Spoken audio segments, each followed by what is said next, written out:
Hello everyone, welcome to mystical chemistry. आज हम लोग स्टार्ट करने वाले हैं हमारा केमिस्ट्री का नेक्स्ट चैप्टर, जो कि है रिडोक्स रिएक्शन।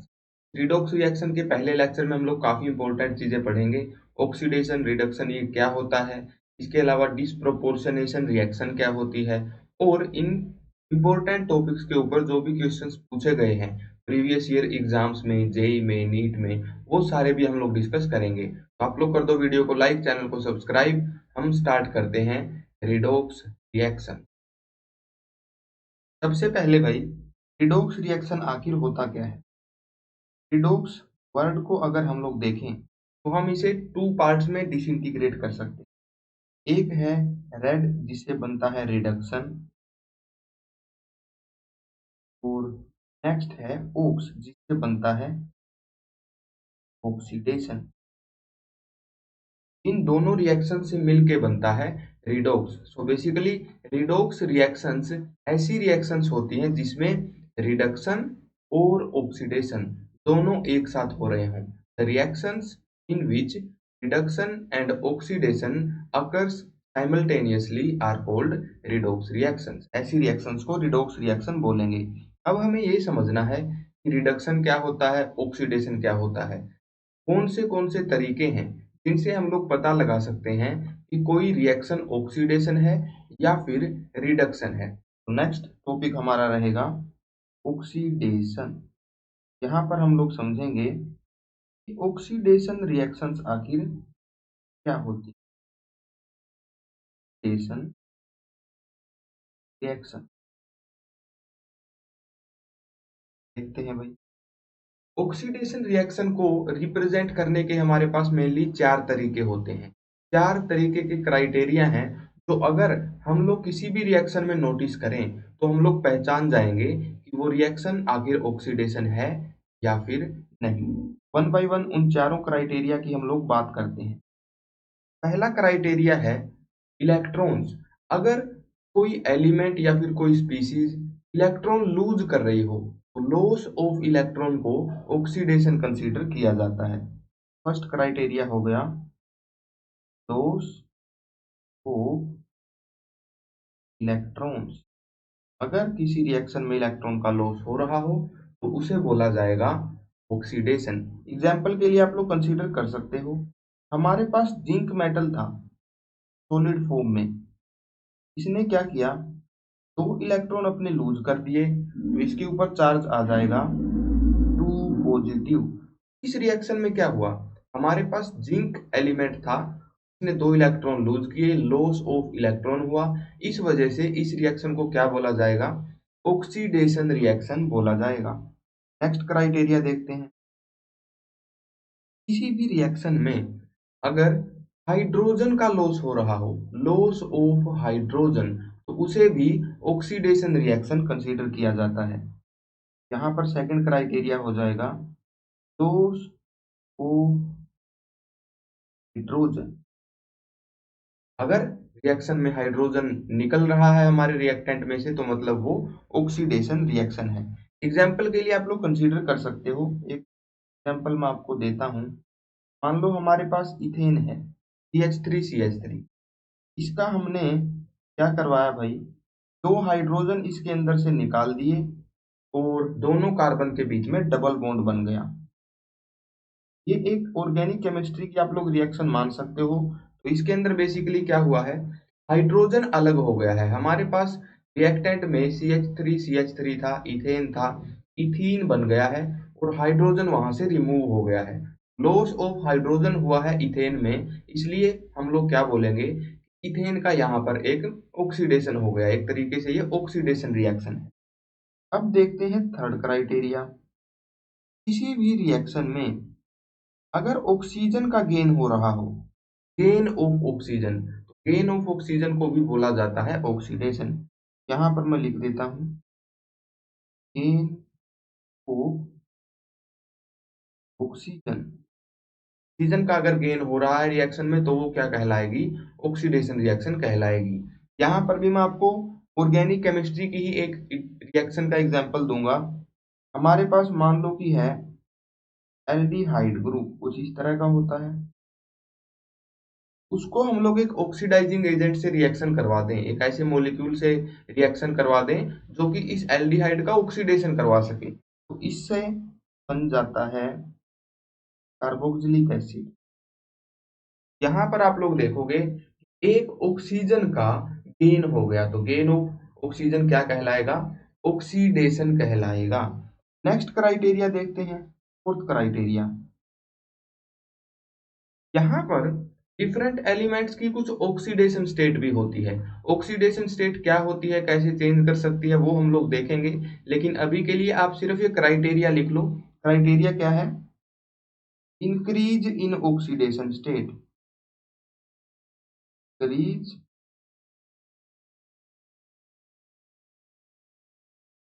Oxidation state. अगर किसी भी एलिमेंट की ऑक्सीडेशन स्टेट इंक्रीज हो रही है तो मतलब उसका ऑक्सीडेशन हो गया है। एग्जाम्पल के लिए आप लोग लिख सकते हो, मान लो हमारे पास Fe2 प्लस आयंस थे, किसी भी सिस्टम में हो सकते हैं Fe2 प्लस आयंस, इन्होंने एक इलेक्ट्रॉन लूज कर दिया तो ये क्या बना लेंगे? Fe3 प्लस आयंस ये बना लेंगे। तो यहाँ पर आप लोग ये भी देख सकते हो कि जो पहला क्राइटेरिया था उसके अकॉर्डिंग क्या था भाई, इलेक्ट्रॉन्स के लॉस को हम लोग ऑक्सीडेशन ही बोलते थे। यहाँ पर भी इलेक्ट्रॉन का लॉस हुआ है, यहाँ पर भी ऑक्सीडेशन स्टेट इंक्रीज हुई है। तो अगर ऑक्सीडेशन स्टेट आपको इंक्रीज होती दिखे, जैसे यहाँ पर पहले +2 थी अब +3 है, ये होती है ऑक्सीडेशन स्टेट। अगर ये इंक्रीज कर रही हो तो उसे भी बोला जाएगा ऑक्सीडेशन रिएक्शन। अगर ऑक्सीडेशन स्टेट इंक्रीज हो रही है that will be called as oxidation reaction। अब नेक्स्ट हम लोग स्टडी करते हैं भाई रिडक्शन रिएक्शंस। आखिर रिडक्शन रिएक्शन कौन सी होती हैं? लेट्स स्टार्ट रिडक्शन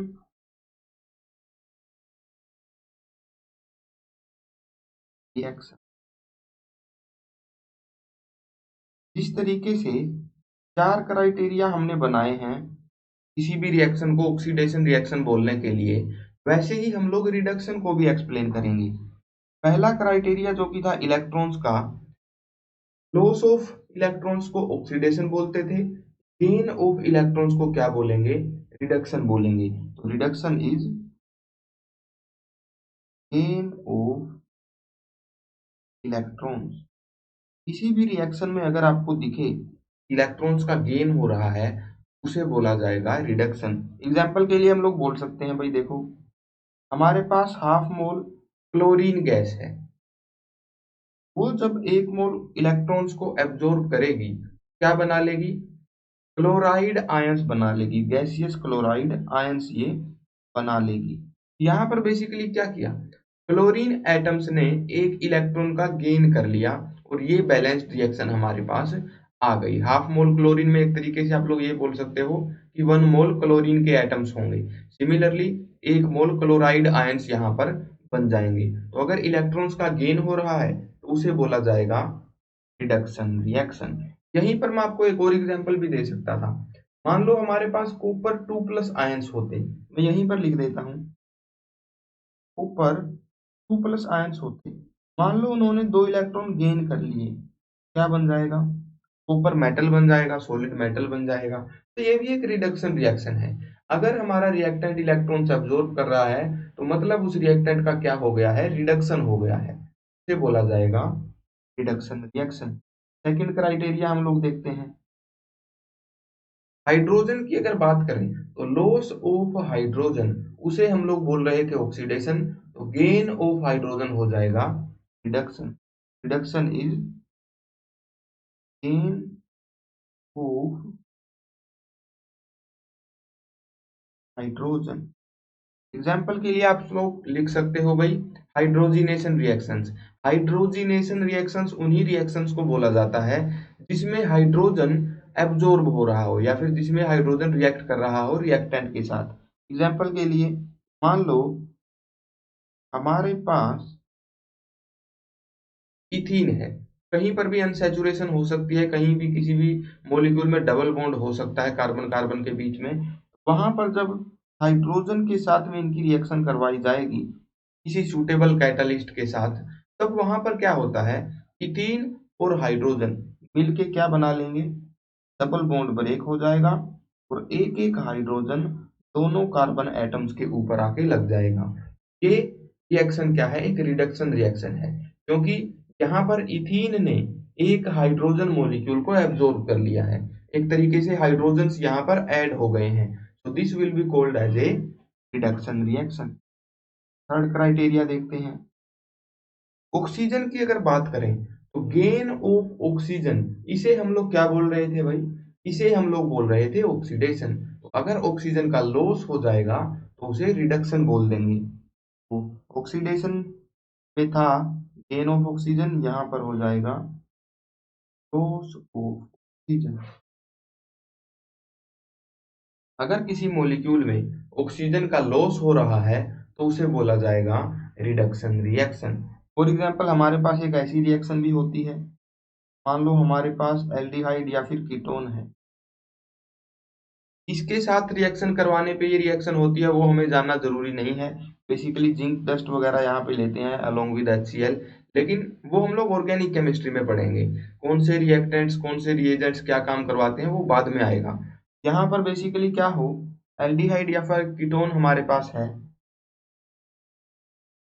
या तो एल्डिहाइड या फिर कीटोन हमारे पास है, और यहाँ पर आके लग गया अब CH2।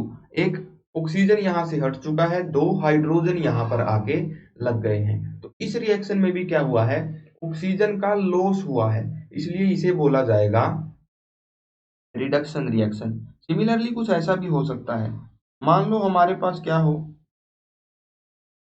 कार्बोक्सिलिक एसिड हो और उससे हमारे पास बन जाए एल्डिहाइड RCHO।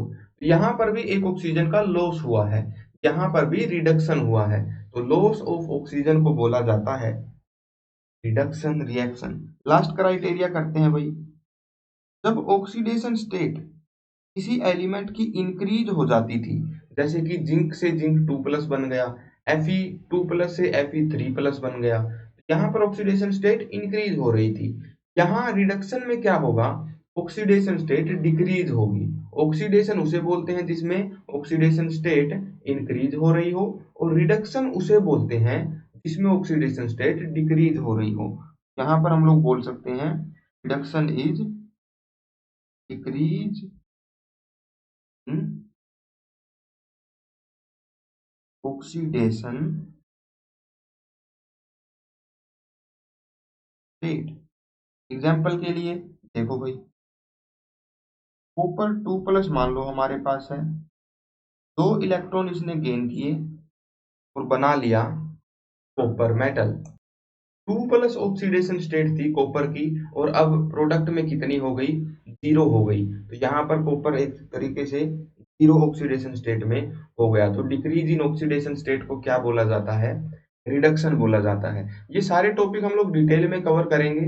ऑक्सीडेशन स्टेट क्या होती है, कैसे इंक्रीज या डिक्रीज होती है, हम कैसे पता लगाएं कि किसी मॉलिक्यूल में एक स्पेसिफिक एटम की ऑक्सीडेशन स्टेट कितनी है, ये सब कुछ हम लोग पता लगाने वाले हैं। तो ये बेसिकली मैंने आपको बता दिए क्राइटेरिया, ये देखने के कि कोई रिएक्शन ऑक्सीडेशन है या फिर रिडक्शन है। अब हेडिंग डालो रिडोक्स रिएक्शन। रिडोक्स की जो हमने शुरू में हेडिंग या फिर डेफिनेशन एक तरीके से लिखी थी, वो कुछ ऐसे लिखी थी कि एक ऐसी रिएक्शन जिसमें रिडक्शन और ऑक्सीडेशन दोनों हो रहे हों, वो भी एक साथ। अब हम लोग एग्जाम्पल के थ्रू समझेंगे रिडोक्स रिएक्शन को। हेडिंग डाल लो रिडोक्स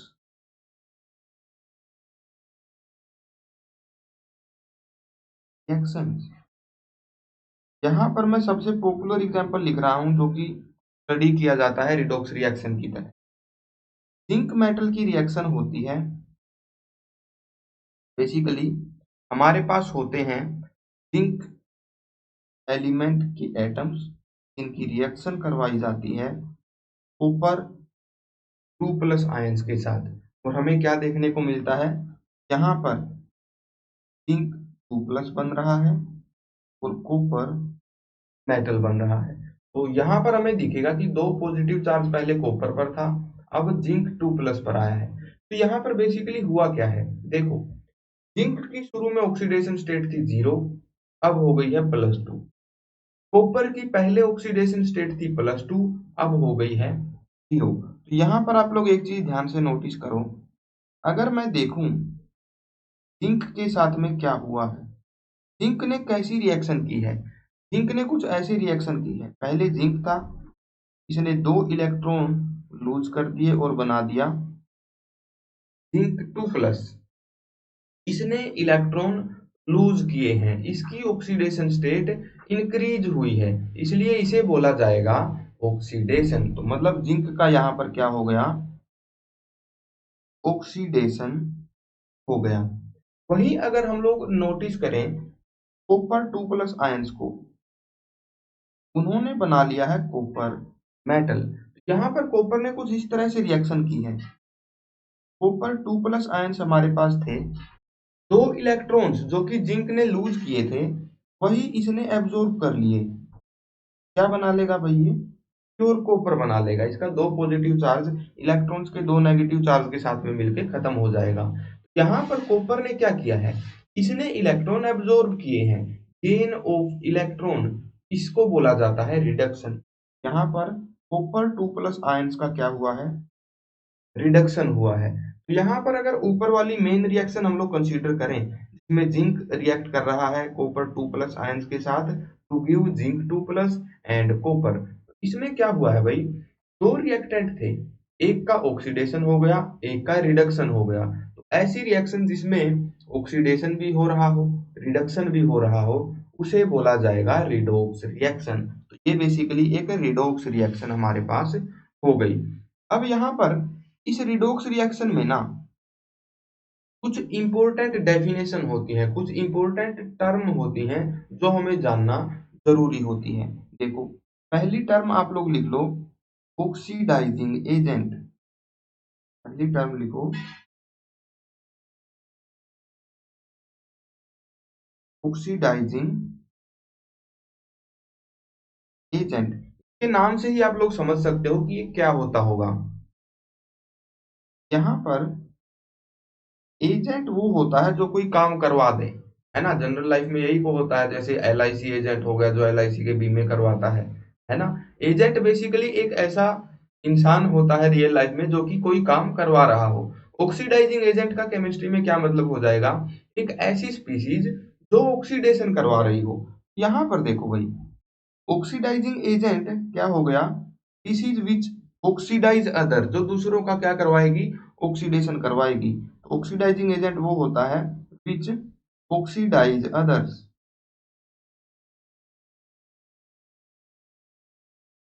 तो जब ये दूसरों को ऑक्सीडाइज करेगा तो उस प्रोसेस में ये अपने आप को रिड्यूस कर लेगा, उस प्रोसेस में इसका खुद का रिडक्शन हो जाएगा। तो यहाँ पर सकते हैं रिड्यूसिस इटसेल्फ, खुद का रिडक्शन करवा के दूसरों का ऑक्सीडेशन करवा दे, उसको बोला जाता है ऑक्सीडाइजिंग एजेंट, या फिर इसी को ऑक्सीडेंट भी कहा जाता है, also known as oxidant. Oxidant oxidizing agent ये दोनों एक ही बात है।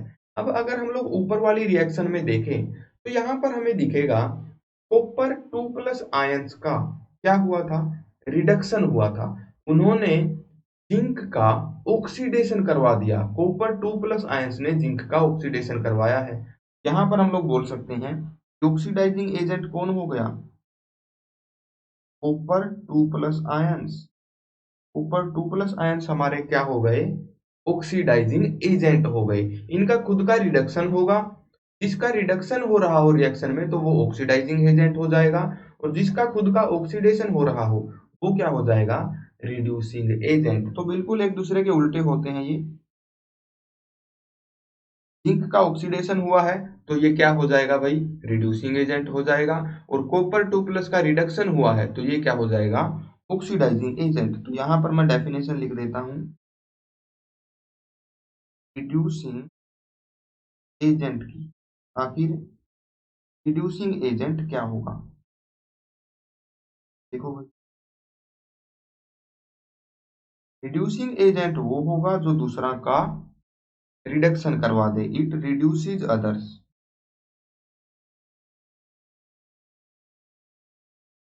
और इसका खुद का क्या हो जाएगा, ऑक्सीडेशन। ऑक्सीडाइजेज इटसेल्फ, खुद का कर लेगा ये ऑक्सीडेशन, दूसरों का करवा देगा रिडक्शन। जो दूसरों का रिडक्शन करवा रहा हो उसे बोला जाएगा रिड्यूसिंग एजेंट। इसी को हम लोग रिडक्टेंट भी बोलते हैं। रिडक्टेंट, रिड्यूसिंग एजेंट एक ही बात है। यहाँ पर देखो भाई, इसका खुद का ऑक्सीडेशन होता है, दूसरों का रिडक्शन करवाता है।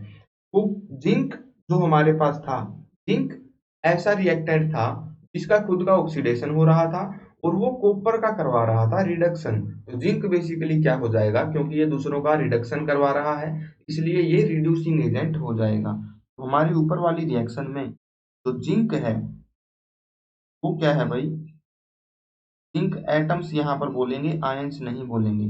जिंक एटम्स जो हैं वो क्या है भाई, रिड्यूसिंग एजेंट है। इस तरीके से हम लोग किसी भी रिएक्शन में पहचानते हैं ऑक्सीडाइजिंग एजेंट या फिर ऑक्सीडेंट कौन है और रिड्यूसिंग एजेंट या फिर रिडक्टेंट कौन है। ये थे भाई दो बेसिक टर्मिनोलॉजीज। अब हम लोग आगे पढ़ते हैं भाई, कुछ अलग तरह की रिडॉक्स रिएक्शंस का हम लोग एग्जांपल लेते हैं। जैसे हमने यहाँ पर क्या किया भाई, जिंक की और कॉपर की रिएक्शन से हमने समझा रिडक्शन क्या है, ऑक्सीडेशन क्या है, रिड्यूसिंग एजेंट क्या है, ऑक्सीडाइजिंग एजेंट क्या है, रिडक्टेंट और ऑक्सीडेंट क्या है। वैसे ही हम लोग कुछ और एग्जांपल्स स्टडी करते हैं रिडॉक्स रिएक्शंस की। तो हेडिंग डाल लो एग्जांपल्स ऑफ रिडॉक्स रिएक्शंस।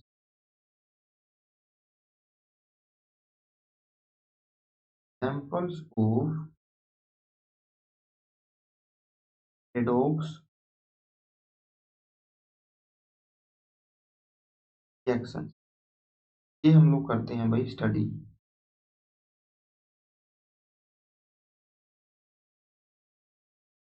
पहला एग्जांपल हमने देखा है जिंक और कॉपर वाला। इस बार थोड़ा सा अलग एग्जांपल लेते हैं। हमारे पास रिएक्शन है Fe2O3 is reacting with two atoms of aluminium to form aluminum oxide Al2O3 plus two atoms of Fe। कुछ इस तरह की रिएक्शन हमारे पास है, देख लेते हैं। ये बैलेंस्ड है ना, बिल्कुल बैलेंस्ड है भाई। यहाँ पर इस रिएक्शन में क्या हो रहा है, Fe2O3 की रिएक्शन हो रही है एल्यूमिनियम के साथ। इसकी वजह से क्या हुआ, एल्यूमिनियम ऑक्साइड बन गया और Fe बन गया। यहाँ पर बिल्कुल सिंपलेस्ट कॉन्सेप्ट से देखते हैं कि ऑक्सीडेशन कहाँ है, रिडक्शन कहाँ है। देखो भाई, Fe जो एलिमेंट था उसके साथ में क्या हुआ, वो पहले ऑक्सीजन के साथ में जुड़ा हुआ था और प्रोडक्ट में उसने ऑक्सीजन लूज कर दिए। तो Fe ने क्या किया है, लॉस ऑफ ऑक्सीजन को झेला है। ऑक्सीजन जब दूर हो जाता है, जब चला जाता है, उसे बोला जाता है रिडक्शन। इसलिए Fe2O3 का रिडक्शन हुआ है। यहाँ पर मैं लिख सकता हूँ रिडक्शन किसका हुआ, ऑक्सीडेशन किसका हुआ, रिड्यूसिंग एजेंट कौन है और ऑक्सीडाइजिंग एजेंट कौन है, ये हम लोग देखते हैं भाई। रिडक्शन किसका हुआ है, Fe2O3 का हुआ है। ऑक्सीडेशन किसका हुआ है, देखो एल्यूमिनियम स्टार्टिंग में बस अपनी एलिमेंटल फॉर्म में था, लेकिन प्रोडक्ट में इसके साथ ऑक्सीजन आके लग गई। एल्यूमिनियम ने क्या किया है, gain of oxygen, gain of oxygen को बोला जाता है ऑक्सीडेशन। ऑक्सीडेशन किसका हुआ, ऑक्सीडेशन हो गया एल्यूमिनियम का। रिएक्टेंट में जो स्पेसीज होती है वही यहाँ पर लिखनी होती हैं। उसी के अंदर हम लोग देखते हैं कि कौन से रिएक्टेंट का रिडक्शन हुआ, कौन से रिएक्टेंट का ऑक्सीडेशन हुआ।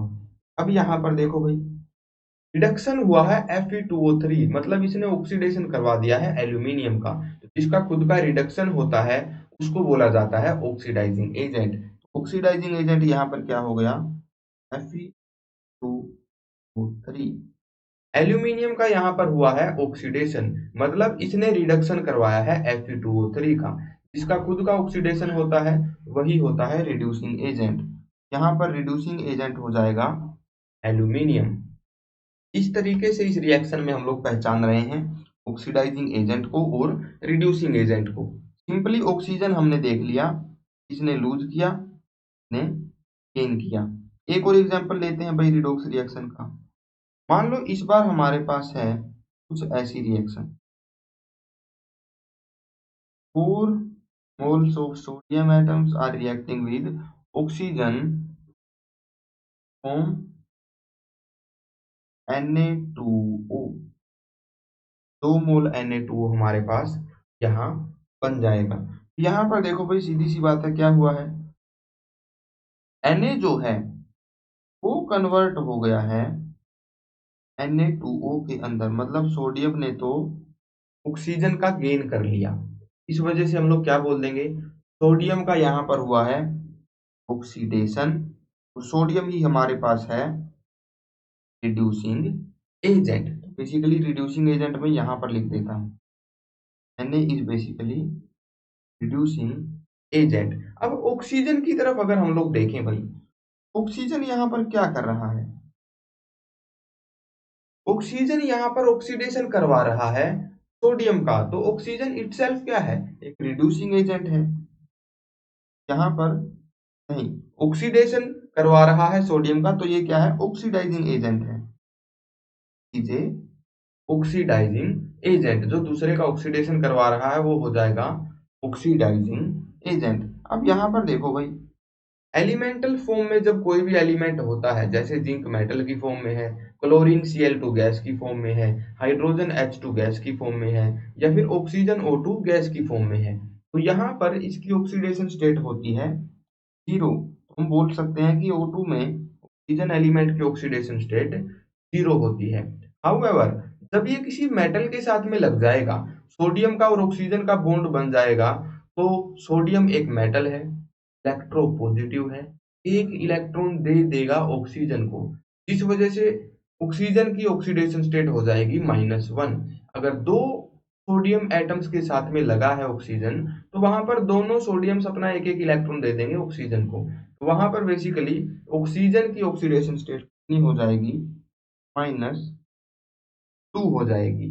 ज्यादा इलेक्ट्रोनेगेटिव ऑक्सीजन दोनों से चार्ज ले लेगा, नेगेटिव चार्ज या फिर इलेक्ट्रॉन्स ले लेगा। तो यहाँ पर ऑक्सीजन की ऑक्सीडेशन स्टेट डिक्रीज हुई है, तो मतलब सीधा सा है भाई, इसका यहाँ पर रिडक्शन हुआ है, इसका यहाँ पर रिडक्शन हुआ है। आप लोग किसी भी एंगल से अप्रोच कर सकते हो।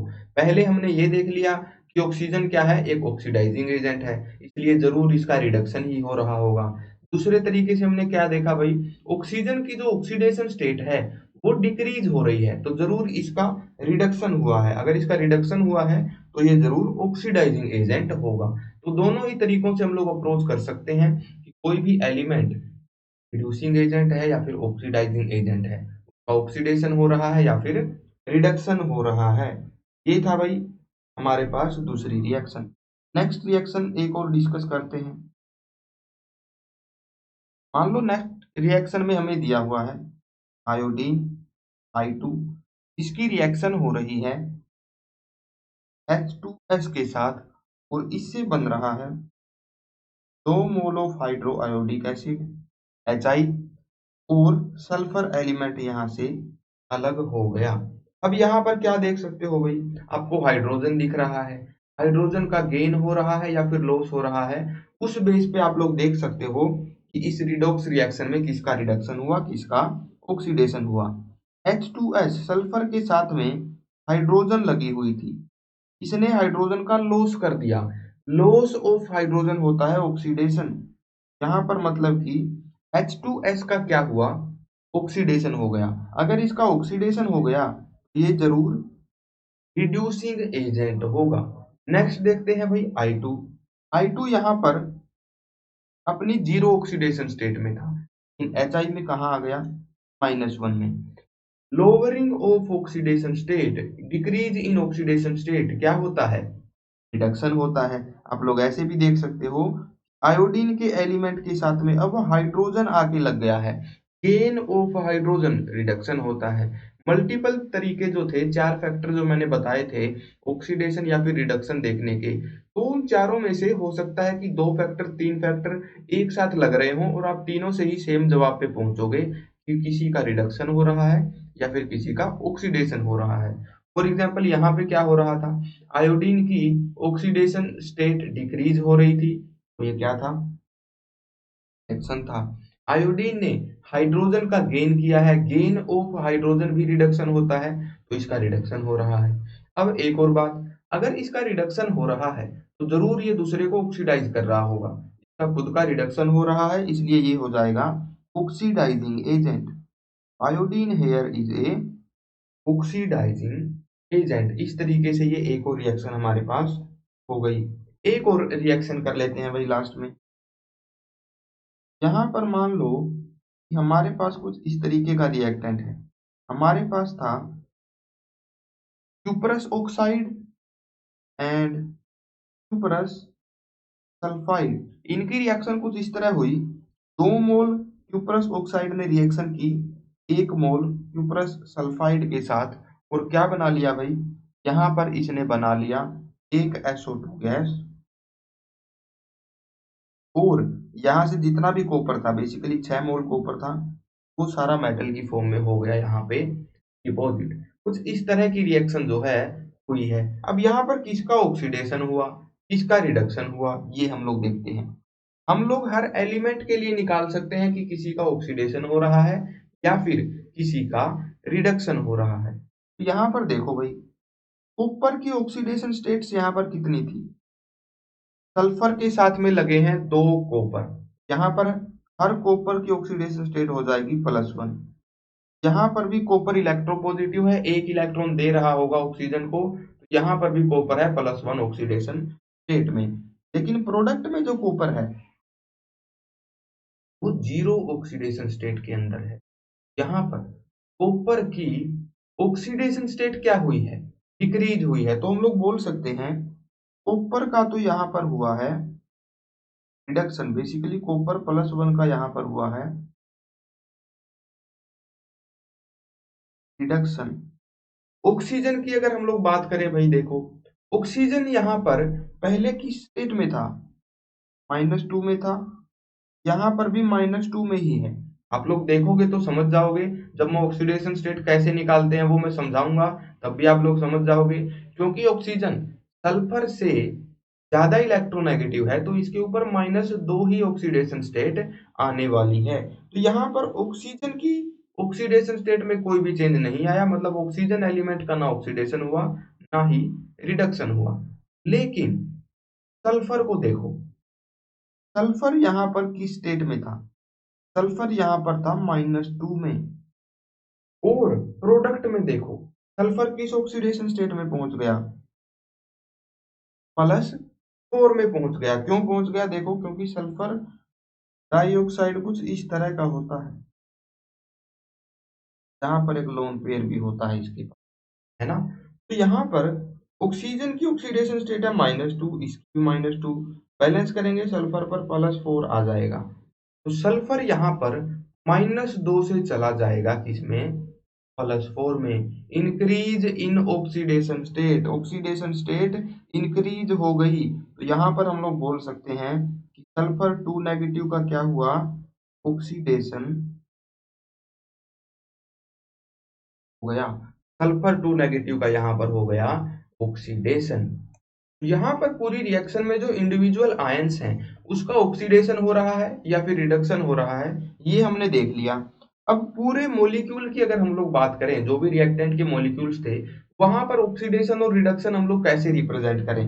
देखो भाई, अगर इस रिएक्शन की बात करें, इसमें कॉपर कॉपरस ऑक्साइड से हमने कॉपर बना दिया, तो यहाँ पर आपको दिखेगा कि यहाँ पर हुआ है लॉस ऑफ ऑक्सीजन, ऑक्सीजन यहाँ से लॉस हो गया, इसलिए इस रिएक्शन को रिडक्शन रिएक्शन बोल देंगे, क्यूपरस ऑक्साइड को ऑक्सीडाइजिंग एजेंट बोल देंगे। नेक्स्ट रिएक्शन देखो, इस प्रोसेस के अंदर अगर आप लोग देखोगे तो सल्फर ने क्या किया, सल्फर ने, क्योंकि सल्फर ही है जो इस रिएक्शन में रिएक्टेंट में भी था और प्रोडक्ट में भी था, इस रिएक्शन की हम लोग बात कर रहे हैं, तो यहाँ पर सल्फर ने ऑक्सीजन का गेन किया है, गेन ऑफ ऑक्सीजन को बोला जाता है ऑक्सीडेशन। अगर सुपरस सल्फाइड का ऑक्सीडेशन हुआ है तो जरूर ये खुद क्या होगा, रिड्यूसिंग एजेंट हो जाएगा। यहाँ पर हर एक रिएक्शन के अंदर इंडिविजुअल आयंस की ऑक्सीडेशन स्टेट को ऑब्जर्व करके भी आप लोग ये बता सकते हो। जैसे नीचे वाले केस में हमने क्या किया, कॉपर की ऑक्सीडेशन स्टेट्स को नोटिस किया, जो मैंने पर्पल कलर से लिखा है, क्योंकि कॉपर की ऑक्सीडेशन स्टेट यहाँ पर डिक्रीज हो रही है, +1 से 0 हो रही है। +1 से 0 हुआ तो क्या हुआ, डिक्रीज हुआ, इसलिए इसको बोल दिया जाएगा रिडक्शन। और सल्फर जो है उसकी ऑक्सीडेशन स्टेट क्योंकि इंक्रीज हुई है, -2 से +4 में वो चला गया है, इसलिए उसे बोला जाएगा ऑक्सीडेशन, मतलब क्यूपरस सल्फाइड हो जाएगा रिड्यूसिंग एजेंट। आगे बढ़ते हैं भाई। तो बहुत सी रिएक्शन हमने कर ली है। अब ये जो ऑक्सीडेशन स्टेट वाला फंडा है, इसको थोड़ा सा डिटेल में हम लोग स्टडी करते हैं। आखिर क्या होता है ऑक्सीडेशन स्टेट और कैसे डिटरमाइन करें किसी एलिमेंट की ऑक्सीडेशन स्टेट। तो आप लोग हेडिंग डाल लो ऑक्सीडेशन स्टेट्स।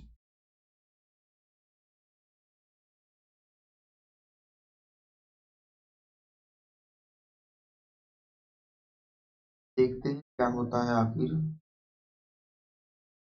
Oxidation state. देखो भाई, मैं आपको दो तरीके के मॉलिक्यूल्स बनाता हूँ भाई, उन दोनों में आपको मैं समझाऊंगा क्या फर्क है। मान लो एक है हमारे पास ऑक्सीजन, जिसके साथ में मैंने बॉन्ड्स बना दिए दो सोडियम एटम्स के। दूसरी तरफ मैंने इसी सेम ऑक्सीजन के दो बॉन्ड बना दिए हाइड्रोजन एटम्स के साथ।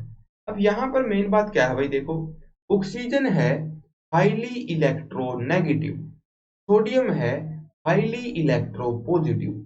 हाइड्रोजन क्या है भाई, इसकी इलेक्ट्रोनेगेटिविटी दोनों के ऑलमोस्ट बीच में ही लाई करेगी। हाइड्रोजन की इलेक्ट्रोनेगेटिविटी ऑक्सीजन से कम होगी, सोडियम से ज्यादा होगी। तो यहाँ पर मैं एक बात बोल सकता हूँ, इलेक्ट्रोनेगेटिविटी जिसको हम लोग डिनोट करते हैं एक्स के साथ, इस तरीके से डिनोट करते हैं भाई इलेक्ट्रोनेगेटिविटी को, वो ऑक्सीजन की सबसे ज्यादा है, फिर है हाइड्रोजन की, फिर है सोडियम की। तो जहां पर बॉन्ड बने हुए हैं ऑक्सीजन और सोडियम के बीच में, तो वहां पर हम लोग बोल सकते हैं दोनों एलिमेंट्स के बीच में इलेक्ट्रोनेगेटिविटी का डिफरेंस बहुत ज्यादा है।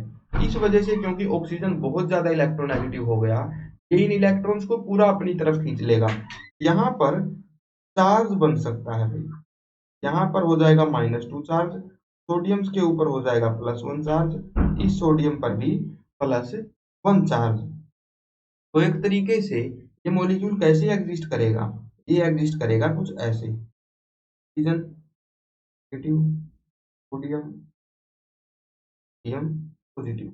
एक आयोनिक कंपाउंड की तरह ये एग्जिस्ट कर सकता है, देयर इज ए पॉसिबिलिटी। इसके अंदर आयोनिक कैरेक्टर बहुत ज्यादा हो जाएगा। हमने केमिकल बॉन्डिंग वाले चैप्टर में देखा था, कोई भी बॉन्ड प्योरली आयोनिक नहीं होता, प्योरली कोवेलेंट नहीं होता। कुछ कोवेलेंट बॉन्ड्स में आयोनिक कैरेक्टर आ सकता है और कुछ आयोनिक बॉन्ड्स में भी कोवेलेंट कैरेक्टर आ सकता है। कितना कोवेलेंट कैरेक्टर है किसी आयोनिक बॉन्ड में, या फिर कितना आयोनिक कैरेक्टर है किसी कोवेलेंट बॉन्ड में, इसे निकालने के हमने अलग अलग तरीके भी किए थे उसी चैप्टर में। यहाँ पर बेसिकली हम लोग बोल सकते हैं Na2O जो स्ट्रक्चर है, इसके अंदर आयोनिक कैरेक्टर बहुत होगा। आयोनिक कैरेक्टर होने की वजह से हम लोग क्या बोल सकते हैं, यहाँ पर एलिमेंट्स के ऊपर चार्ज होगा, चार्ज, प्रॉपर चार्ज यहाँ पर होगा। लेकिन ऑक्सीजन और हाइड्रोजन की अगर हम लोग बात करें, जो कि वाटर मॉलिक्यूल में होते हैं, यहाँ पर भी इलेक्ट्रोनेगेटिविटी का डिफरेंस तो होता ही है ऑक्सीजन के बीच में और हाइड्रोजन के बीच में, लेकिन उतना ज्यादा नहीं हो सकता, उतना ज्यादा नहीं होता कि ये बॉन्ड टोटली ब्रेक हो जाए ऑक्सीजन की तरफ। ऑक्सीजन इलेक्ट्रॉन्स अपनी तरफ खींचता जरूर है इलेक्ट्रोनेगेटिविटी की वजह से, लेकिन बॉन्ड यहाँ पर ऑटोमेटिकली ब्रेक नहीं कर पाता। यहाँ पर हम लोग क्या बोलते हैं भाई, ये बॉन्ड ब्रेक नहीं होगा, बस इलेक्ट्रॉन्स थोड़े से ऑक्सीजन की तरफ सरक जाएंगे, जिसकी वजह से क्या होगा, ऑक्सीजन के ऊपर डेल्टा नेगेटिव चार्ज आ जाएगा। डेल्टा नेगेटिव का मतलब है ये स्मॉल नेगेटिव चार्ज है, थोड़ी सी इलेक्ट्रॉन डेंसिटी ऑक्सीजन पर ज्यादा हो गई है, बॉन्ड यहाँ पर ब्रेक नहीं हुआ है। तो हम लोग यहाँ पर ये नहीं बोल सकते कि हाइड्रोजन के ऊपर +1 चार्ज है, ऑक्सीजन के ऊपर -2 चार्ज है, ऐसा नहीं बोल सकते, पार्शियल चार्जेस ही हम लोग बोलेंगे। तो ऐसे मॉलिक्यूल जिनमें प्रॉपरली चार्ज नहीं है, लेकिन इलेक्ट्रोनेगेटिविटी का डिफरेंस फिर भी है। वहां पर हम लोग किसका यूज करते हैं? ऑक्सीडेशन स्टेट का यूज करते हैं। अगर चार्ज है जैसे कि Na2O में था, तो वहां पर तो डायरेक्टली बोल देंगे कि हाँ ऑक्सीजन पर -2 चार्ज है, दोनों सोडियम एटम्स पर +1 चार्ज है। लेकिन अगर जहां किसी मॉलिक्यूल में कोवेलेंट कैरेक्टर हो, कोवेलेंट बॉन्ड वो मोस्टली हो, तो वहां पर हम लोग ये नहीं बोल पाएंगे कि यहाँ पर चार्ज है। जी नहीं, वहां पर पार्शियल चार्जेस बोल सकते हैं, या फिर वहां पर क्या बोल सकते हैं, ऑक्सीडेशन स्टेट अलग अलग है सभी एलिमेंट्स की। ऑक्सीजन क्योंकि इलेक्ट्रोनेगेटिव है, इसलिए चार्ज डेंसिटी खींच लेगा हाइड्रोजन से। Negative charge density, electronic charge density oxygen पर ज्यादा है। एक तरीके से हम लोग बोल सकते हैं कि एक हाइड्रोजन से इसे -1 चार्ज मिलेगा, दूसरे हाइड्रोजन से इसे अगेन -1 चार्ज मिलेगा। तो टोटल ऑक्सीडेशन स्टेट कितनी हो जाएगी ऑक्सीजन की? -2। इस हाइड्रोजन की कितनी हो जाएगी? +1। इस हाइड्रोजन की कितनी हो जाएगी? +1। तो बेसिकली जो एटम मॉलिक्यूल में इलेक्ट्रॉन्स अपनी तरफ खींच लेता है, नेगेटिव चार्ज डेंसिटी को, इलेक्ट्रॉन्स की चार्ज डेंसिटी को अपनी तरफ खींच लेता है, उसे क्या बोलेंगे भाई हम लोग? कि वो माइनस ऑक्सीडेशन स्टेट खुद पे लेके आ रहा है। जो इलेक्ट्रॉन लेता है उसके ऊपर नेगेटिव चार्ज आता है, जो इलेक्ट्रॉन देता है उसके ऊपर पॉजिटिव चार्ज आता है। ऑक्सीडाइजेशन स्टेट के लिए भी हम लोग सेम बात बोल सकते हैं। जो चार्ज अपने ऊपर लेगा उसके ऊपर नेगेटिव ऑक्सीडेशन स्टेट आएगी, और जो चार्ज अपने से दूर दे देगा, जो इलेक्ट्रॉन्स अपने से दूर भेज देगा, उसके ऊपर पॉजिटिव ऑक्सीडेशन स्टेट आएगी। इस तरीके से ये होती है भाई ऑक्सीडेशन स्टेट। कोवैलेंट मॉलिक्यूल जिनके अंदर प्रॉपर आयोनाइजेशन नहीं होता, चार्ज नहीं बनता, वहां पर इलेक्ट्रोनेगेटिविटी का डिफरेंस है ये दिखाने के लिए हम लोग ऑक्सीडेशन स्टेट का यूज करते हैं। ये होती है भाई ऑक्सीडेशन स्टेट। आगे बढ़ते हैं भाई, कैसे डिटरमाइन करें ऑक्सीडेशन स्टेट को? कुछ 3-4 रूल होते हैं, वो रूल मैं आपको लिखवा देता हूं, आप लोग खुद समझ जाओगे कि किसी मॉलिक्यूल में एलिमेंट की ऑक्सीडेशन स्टेट हम लोग कैसे निकालें। देखो भाई, हेडिंग डाल लो, रूल्स टू डिटरमिन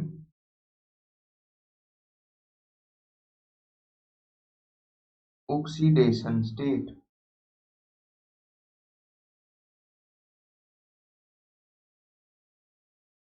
कैसे हम लोग डिटरमाइन करें ऑक्सीडेशन स्टेट को? देखो भाई, फर्स्ट रूल लिखो।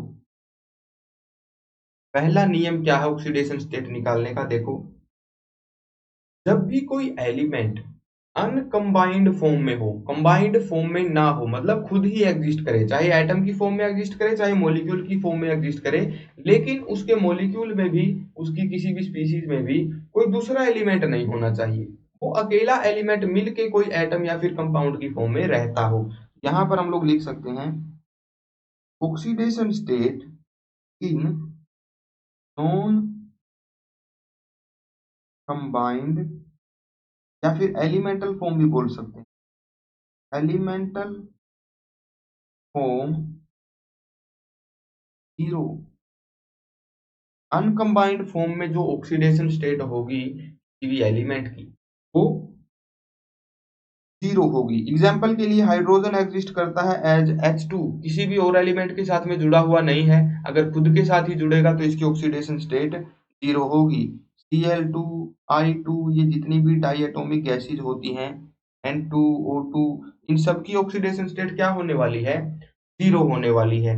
नेक्स्ट, मान लो कोई मेटल है जो कि अपनी एलिमेंटल फॉर्म में है, मेटल बेसिकली सॉलिड फॉर्म में एग्जिस्ट करता है, मान लो एल्यूमिनियम हो गया, सोडियम हो गया, जिंक हो गया। तो अगर ये ऐसे ही एग्जिस्ट कर रहे हैं, तो इनकी ऑक्सीडेशन स्टेट क्या हो जाएगी? 0 हो जाएगी। यहाँ पर आप लोग ऐसे मत समझना कि जिंक 2+ के अंदर भी तो जिंक एलिमेंटल फॉर्म में ही है, किसी और दूसरे एलिमेंट के साथ में तो नहीं जुड़ा हुआ, जिंक 2+ में इसकी ऑक्सीडेशन स्टेट 0 क्यों नहीं है? कि नहीं, वो उसकी एलिमेंटल फॉर्म नहीं है। जिंक एलिमेंटल फॉर्म का मतलब है कि वो रियल लाइफ में एग्जिस्ट कैसे करता है। जिंक 2+ के आयंस एग्जिस्ट नहीं करते, जिंक पूरा मेटल एग्जिस्ट करता है। मेटल के ब्लॉक बन सकते हैं, सीट बन सकती है। तो इस तरीके से जो मेटल एग्जिस्ट करेगा, मतलब अपनी सॉलिड फॉर्म में जब एग्जिस्ट करेगा, ना कि आयोनिक में, सॉलिड फॉर्म में जब एग्जिस्ट करेगा, तभी हम लोग बोलेंगे कि उसकी ऑक्सीडेशन स्टेट वहां पर 0 है। ये था पहला रूल। नॉन कंबाइंड फॉर्म हो, एलिमेंटल फॉर्म हो, वहां पर ऑक्सीडेशन स्टेट हो जाती है 0। नेक्स्ट रूल हम लोग देखते हैं भाई, अगर एलिमेंट कंबाइंड फॉर्म में है तो हम लोग कैसे देखेंगे कि उसके ऊपर कैसी ऑक्सीडेशन स्टेट आएगी। देखो, जब दो एलिमेंट्स के बीच में बॉन्ड बनता है, तब अगर दोनों सेम इलेक्ट्रोनेगेटिविटी के हैं तब कोई ऑक्सीडेशन स्टेट नहीं आती। फॉर एग्जांपल, दो हाइड्रोजन्स अगर जुड़ रहे हैं, दोनों की इलेक्ट्रोनेगेटिविटी सेम है, तो कोई ऑक्सीडेशन स्टेट वहां पर नहीं आएगी, जीरो ऑक्सीडेशन स्टेट हो जाएगी। लेकिन वही अगर हम लोग ऐसा बॉन्ड बना दे भाई कि हाइड्रोजन और क्लोरीन के बीच में है, अब ये बॉन्ड आयोनिक तो नहीं होता, होता तो कोवेलेंट ही है, लेकिन इलेक्ट्रोनेगेटिविटी का डिफरेंस यहाँ पर आ गया। तो यहाँ पर क्या होता है भाई, देखो, इलेक्ट्रोनेगेटिव ज्यादा है क्लोरीन, इसलिए इलेक्ट्रॉन्स को अपनी तरफ खींच लेगा। क्योंकि नेगेटिव चार्ज डेंसिटी क्लोरीन पर बढ़ गई, तो क्लोरीन के ऊपर हम लोग क्या बोल देंगे, -1 ऑक्सीडेशन स्टेट आ जाएगी। हाइड्रोजन पर +1 ऑक्सीडेशन स्टेट आ जाएगी। तो बेसिकली अगर अनकंबाइंड फॉर्म में एलिमेंट्स एग्जिस्ट कर रहे हैं, तो जो ज्यादा इलेक्ट्रोनेगेटिव होता है उसके ऊपर नेगेटिव ऑक्सीडेशन स्टेट होती है, और जो इलेक्ट्रोपॉजिटिव एलिमेंट होता है, जो कम इलेक्ट्रोनेगेटिव होता है, उसके ऊपर पॉजिटिव ऑक्सीडेशन स्टेट आ जाती है। तो हम लोग बोल सकते हैं oxidation state in combined form.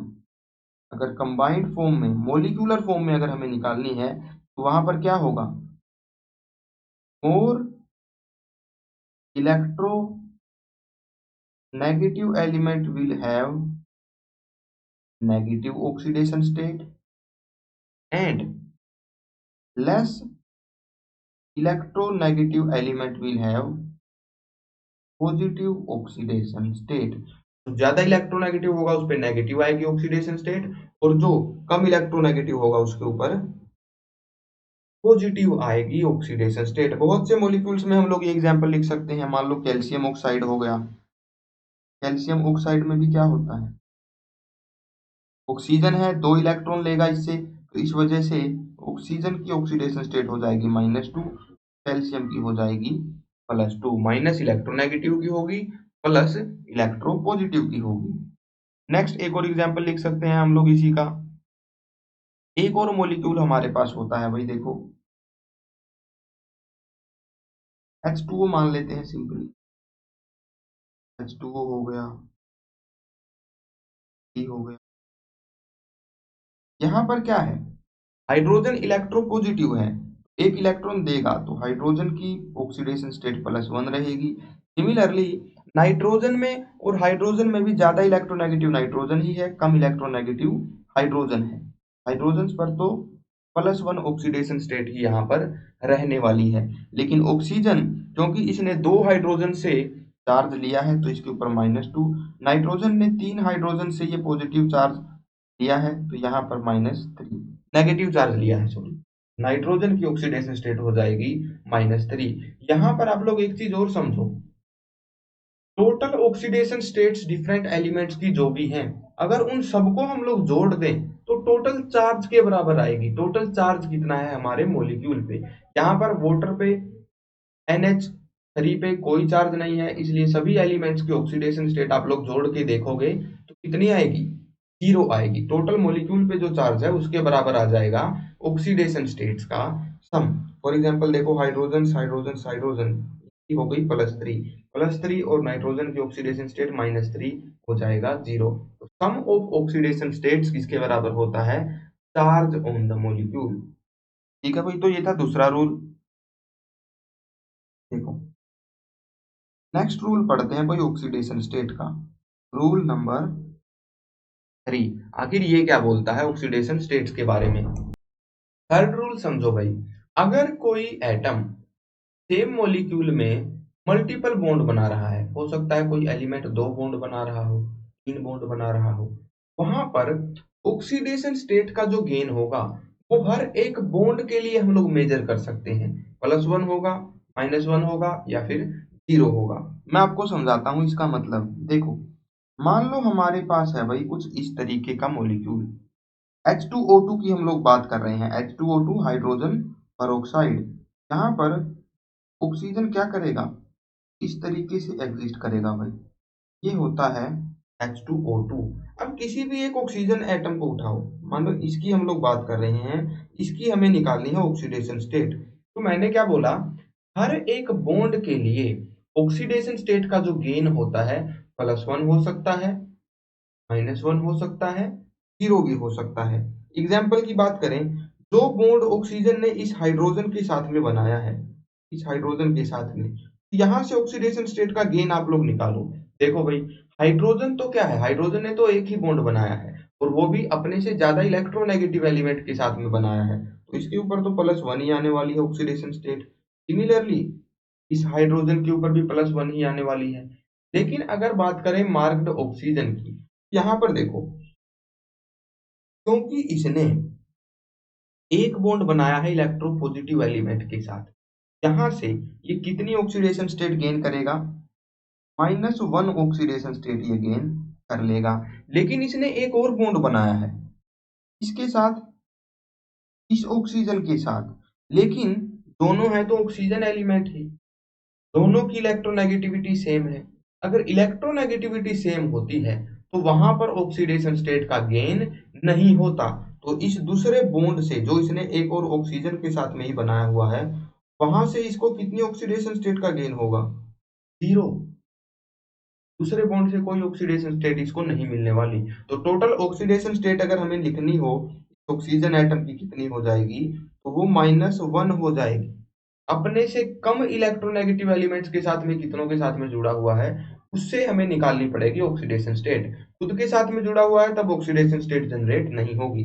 Similarly दूसरा ऑक्सीजन देखो, एक हाइड्रोजन से जुड़ा है तो यहाँ से -1 ऑक्सीडेशन स्टेट मिल गई, एक ऑक्सीजन से जुड़ा है तो यहाँ से कुछ नहीं मिलेगा, 0 ऑक्सीडेशन स्टेट मिलेगी। टोटल ऑक्सीडेशन स्टेट इसकी भी कितनी हो जाएगी, -1 हो जाएगी। तो हर एक बॉन्ड के लिए हम लोग ऑक्सीडेशन स्टेट अलग से निकाल सकते हैं। And for every bond gain of oxidation state में भी +1, -1, 0। इसके और भी एग्जांपल मैं दूंगा। यहाँ पर तो हर बॉन्ड से ऑक्सीजन कितनी ऑक्सीडेशन स्टेट ले रहा था, या तो -1 या फिर 0।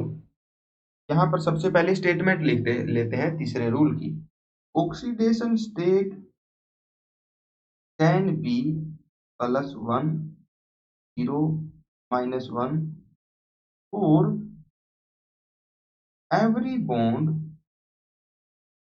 that an atom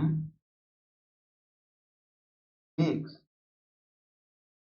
हर एक बॉन्ड के लिए ऑक्सीडेशन स्टेट या तो -1 हो सकती है या +1 हो सकती है या फिर 0 भी हो सकती है। अब आप लोग यहाँ पर ये कंफ्यूज मत होना कि कैल्शियम ऑक्साइड में तो डबल बॉन्ड होता है ना, तो ये एक ही बॉन्ड है, यहाँ पर ऑक्सीजन और कैल्शियम के ऊपर +1 क्यों नहीं आया, ऐसा नहीं है। डबल बॉन्ड का मतलब ही होता है दो बॉन्ड। यहाँ पर एक बॉन्ड सिग्मा होता है, दूसरा पाई होता है। केमिकल बॉन्डिंग में बहुत डिटेल में कर चुके हैं ये सब चीजें। तो यहाँ पर मैं बोल सकता हूँ कि ऑक्सीजन ने यहाँ पर क्या किया हुआ है भाई, दो बॉन्ड बनाए हुए हैं कैल्शियम के साथ। डबल बॉन्ड का मतलब ही दो बॉन्ड होता है। तो हर एक बॉन्ड की वजह से इसे क्या क्या मिल रहा है, -1 ऑक्सीडेशन स्टेट मिल रही है। हर एक बॉन्ड जो कैल्शियम ने बनाया है उसकी वजह से इसे +1 ऑक्सीडेशन स्टेट मिल रही है। इसलिए टोटल ऑक्सीडेशन स्टेट जो है वो कितनी हो गई है, +2 और -2। हर बॉन्ड के लिए हम लोग अलग से निकाल सकते हैं। कार्बन डाइऑक्साइड की बात करते हैं, CO2 मॉलिक्यूल। देखो भाई, कार्बन यहाँ पर दो ऑक्सीजन से जुड़ा है, तो बेसिकली मैं बोल सकता हूँ इस ऑक्सीजन ने कितने बॉन्ड बनाए हैं कार्बन के साथ, दो बॉन्ड बनाए हैं। तो इसके ऊपर -2 ऑक्सीडेशन स्टेट आएगी या +2। देखो, कार्बन में और ऑक्सीजन में ज्यादा इलेक्ट्रोनेगेटिव है ऑक्सीजन, तो इसके ऊपर -2 ऑक्सीडेशन स्टेट आएगी। सिमिलरली दूसरे ऑक्सीजन पर भी -2 ऑक्सीडेशन स्टेट आएगी। कार्बन ने हर बॉन्ड बनाते वक्त -1 ऑक्सीडेशन स्टेट दे दी है ऑक्सीजन को, मतलब खुद ने इलेक्ट्रॉन इसने लूज कर दिए हैं। हर बॉन्ड के लिए एक तरीके से हम लोग बोल सकते हैं कि +1 ऑक्सीडेशन स्टेट इसके ऊपर जनरेट हो गई है। हर बॉन्ड के लिए +1। टोटल बॉन्ड यहाँ पर बने हैं कार्बन के 4, तो इसके ऊपर टोटल ऑक्सीडेशन स्टेट कितनी हो जाएगी, +4 हो जाएगी। इस तरीके से हम लोग ऑक्सीडेशन स्टेट निकाल सकते हैं हर एक बॉन्ड के लिए। अब यहाँ पर आप लोग ये सोच सकते हो कि भाई जब हमें डायरेक्टली पता चल जाता है कि ऑक्सीजन पर -2 कार्बन पर +4। तो हम बार बार इनको क्यों रिप्रेजेंट कर रहे हैं, बार बार हम लोग एक एक बॉन्ड के लिए अलग से निकालने का क्या फायदा है। देखो फायदा है, जब मॉलिक्यूल्स थोड़े से कॉम्प्लिकेटेड आएंगे, for example H2Cr2O7, potassium dichromate, potassium पर मैग्नेट, यहाँ पर जब बड़े बड़े आयंस बनेंगे ना, तब आपको कंफ्यूजन होगी ऑक्सीडेशन स्टेट निकालने में। तो तब जब हम लोग ये एक एक बॉन्ड के हिसाब से निकालेंगे, तब हमारा बिल्कुल करेक्ट आंसर निकलने वाला है। ठीक है भाई, यहाँ पर हम लोग बात करते हैं oxidation state of some complicated molecules. यहाँ पर हम लोग आगे बात करेंगे, नेक्स्ट हेडिंग डाल लो, oxidation state of some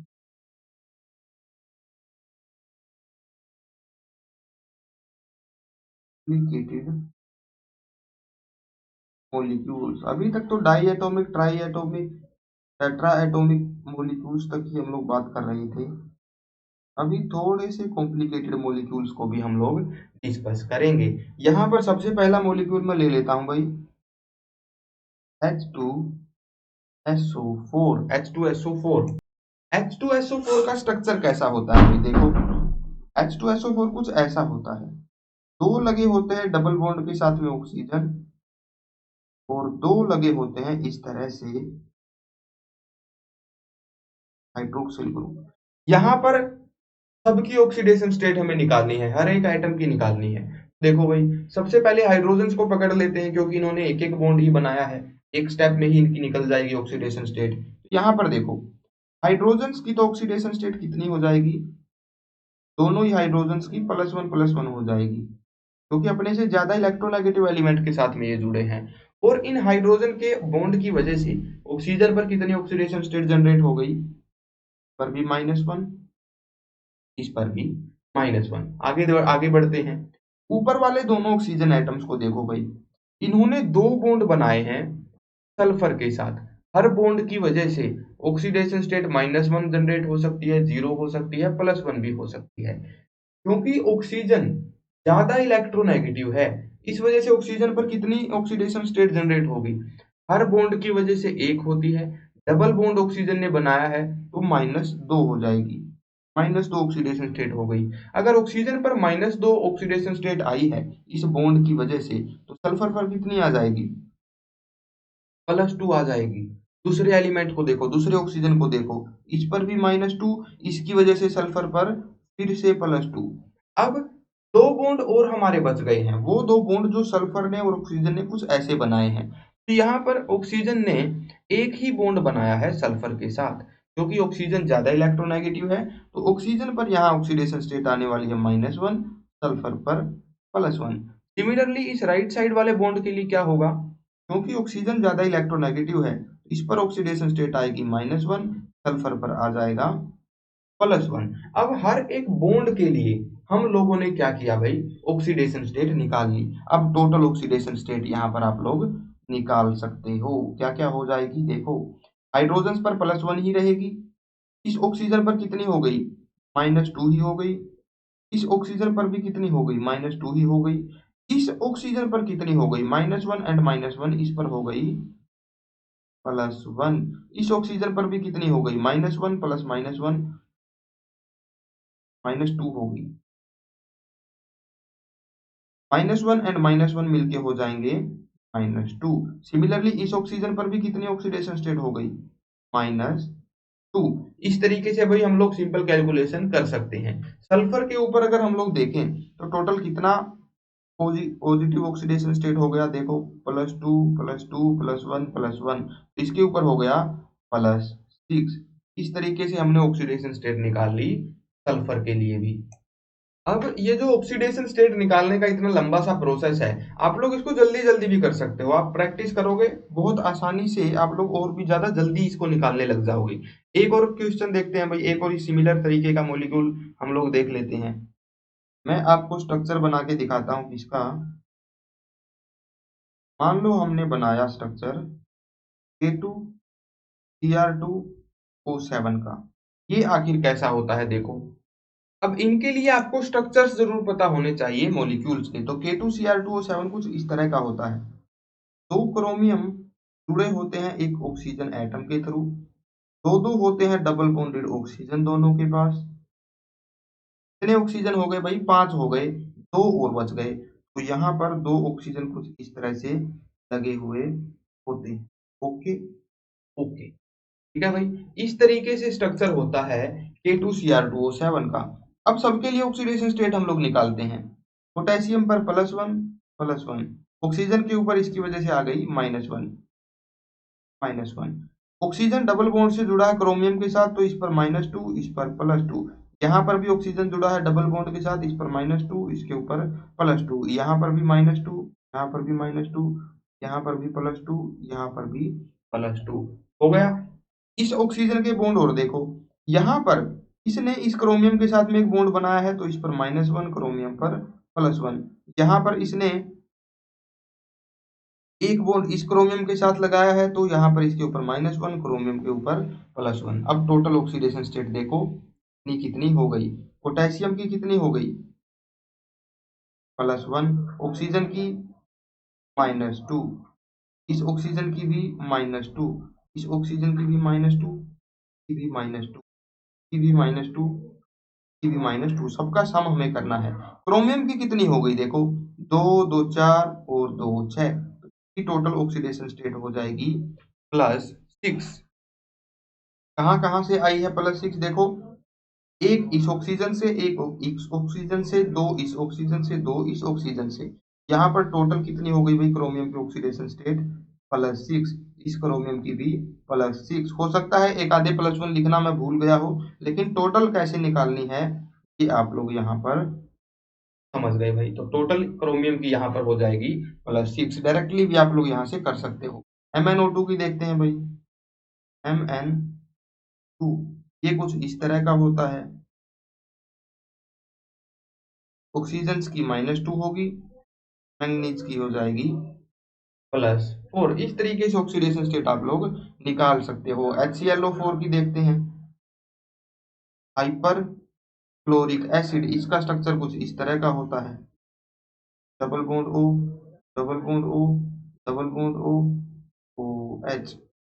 hydrogen की +1, ऑक्सीजन की -1। क्योंकि ऑक्सीजन क्लोरीन से भी ज्यादा इलेक्ट्रोनेगेटिव है, तो क्लोरीन से भी यहाँ पर -1 ऑक्सीडेशन स्टेट आएगी। तो ऑक्सीजन की हो गई -2, इन ऑक्सीजन की भी -2। क्लोरीन की कितनी हो जाएगी? अब देखो भाई, यहाँ पर +6 और एक आएगी इस ऑक्सीजन से, तो इसकी हो जाएगी +7। आप लोग एडजेसेंट एटम्स की ऑक्सीडेशन स्टेट को नहीं जोड़ सकते। कहीं ये सोचो कि भाई 4 ऑक्सीजन एटम से जुड़ा है, चारों की -2 है, तो +8 हो गई। जी नहीं, इस ऑक्सीजन की -2 अगर थी, तो -1 इस हाइड्रोजन से भी आई थी, है ना। तो एक तरीके से हर एक बॉन्ड के लिए आप लोगों को निकालनी है, ना कि हर एक एटम के लिए। यहाँ पर क्लोरीन की हो जाएगी +7। इस तरीके से आप लोग ऑक्सीडेशन स्टेट निकाल सकते हो डिफरेंट कॉम्प्लिकेटेड मॉलिक्यूल्स की। आगे बढ़ते हैं भाई। आगे हम लोग एक कॉन्सेप्ट करते हैं डिसप्रोपोर्शनेशन रिएक्शंस का। What are disproportionation reactions? तो हेडिंग आप लोग डाल लो डिसप्रोपोर्शनेशन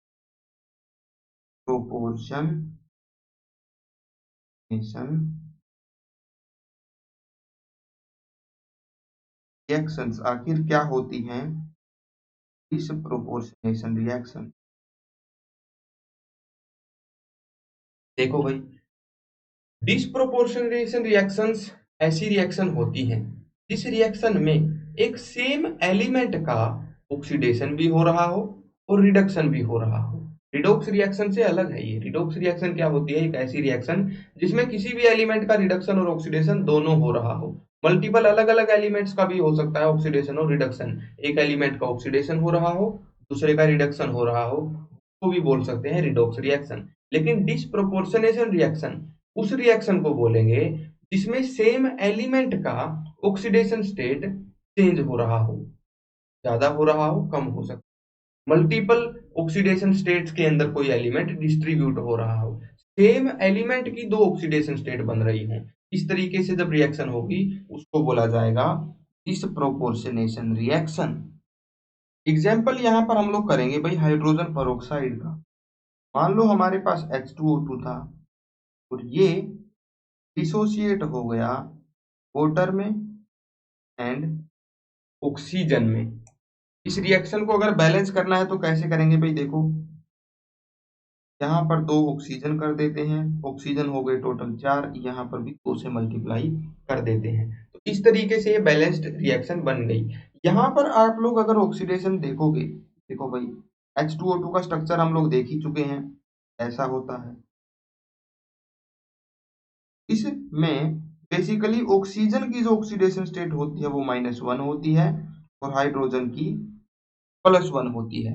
अगर हम लोग यहाँ पर देखें, ऑक्सीजन एलिमेंट की तरफ ध्यान दें, ऑक्सीजन अपनी एलिमेंटल फॉर्म में आ गया है जब इसने O2 बनाया है, तो ऑक्सीडेशन स्टेट कितनी है, 0। तो इस रिएक्शन में हम लोग बोल सकते हैं कि ऑक्सीडेशन स्टेट कैसे चेंज हुई, -1 टू 0। ठीक है भाई। नेक्स्ट अगर हम लोग देखें इस रिएक्शन को, जहां पर H2O2 ने क्या किया, वाटर बनाया है, तो वाटर के अंदर ऑक्सीजन की ऑक्सीडेशन स्टेट है -2, हाइड्रोजन की अभी भी +1 ही है, ऑक्सीजन की है -2। तो इस रिएक्शन में क्या हुआ, ऑक्सीडेशन स्टेट कैसे चेंज हुई, -1 टू -2। पहले रिएक्टेंट में ऑक्सीडेशन स्टेट क्या थी, -1 थी। प्रोडक्ट में क्या हुआ, एक प्रोडक्ट में अलग ऑक्सीडेशन स्टेट है, कितनी है 0, और दूसरे प्रोडक्ट में -2 ऑक्सीडेशन स्टेट है। तो यहाँ पर ऐसी रिएक्शंस को बोला जाता है डिसप्रोपोर्शनेशन रिएक्शंस। ऐसी रिएक्शन जिसके अंदर एक सेम एलिमेंट का ऑक्सीडेशन भी हो रहा हो, रिडक्शन भी हो रहा हो, उन्हें बोला जाएगा डिसप्रोपोर्शनेशन रिएक्शंस। और कुछ रिएक्शंस को स्टडी करते हैं भाई, थोड़ी सी कॉम्प्लिकेटेड रिएक्शंस डिसप्रोपोर्शनेशन रिएक्शंस में पूछी जाती हैं। ये थोड़ी सी कॉम्प्लिकेटेड रिएक्शंस को स्टडी करते हैं और देखते हैं कि उनमें आखिर कैसे डिसप्रोपोर्शनेशन हो रहा है। देखो हमारे पास दे रखा है P4 जो कि रिएक्शन कर रहा है 3 हाइड्रोक्सिल आयंस के साथ एंड 3 वाटर मॉलिक्यूल्स के साथ, और जिससे कि क्या बन रहा है, एक बन रहा है PH3, एक बन रहा है फॉस्फोरस एसिड 3H2PO2 नेगेटिव। अच्छा ये फॉस्फोरस एसिड नहीं है, ये एक चार्ज्ड आयन है। इसका स्ट्रक्चर मैं आपको बताता हूँ, ये कुछ ऐसा होता है भाई, double bond O negative H H, इस तरीके का हमें देखने को मिलता है ये आयन H2PO2 नेगेटिव। अब यहाँ पर देखो भाई इसका डिस्प्रोपोर्शनेशन हुआ है, देखते हैं। फॉस्फोरस यहाँ पर एलिमेंटल फॉर्म में है, 0 ऑक्सीडेशन स्टेट इसकी होगी। इसने जब PH3 बनाया, फॉस्फोरस में और हाइड्रोजन में ज्यादा इलेक्ट्रोनेगेटिव है फॉस्फोरस, तो फॉस्फोरस पर आ जाएगा -3 ऑक्सीडेशन स्टेट।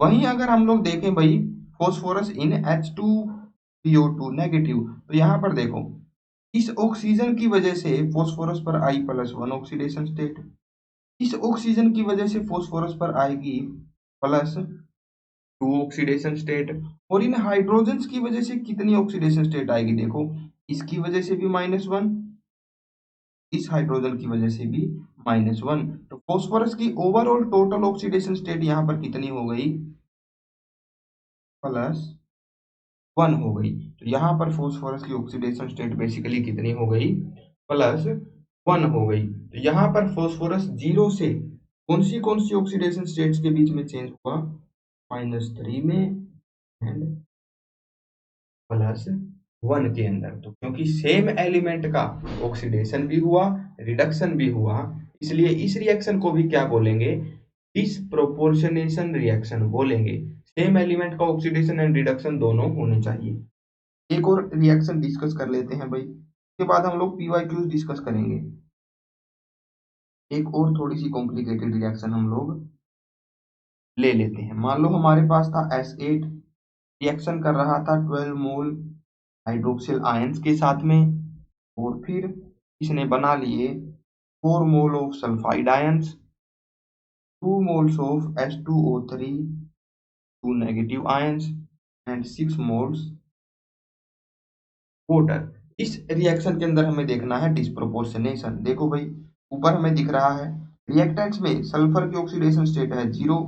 जब ये सल्फर सल्फाइड आयंस बना रहा है तब इसकी ऑक्सीडेशन स्टेट कैसे चेंज हुई, देखो 0 से चेंज हो गई -2। यहाँ पर तो हो गया इसका रिडक्शन। अगर हम लोग देखें H2O3 को तो इसका स्ट्रक्चर कुछ इस तरीके का होता है भाई। सल्फर के साथ में 2 नेगेटिव चार्ज है और एक लगा हुआ है ऑक्सीजन।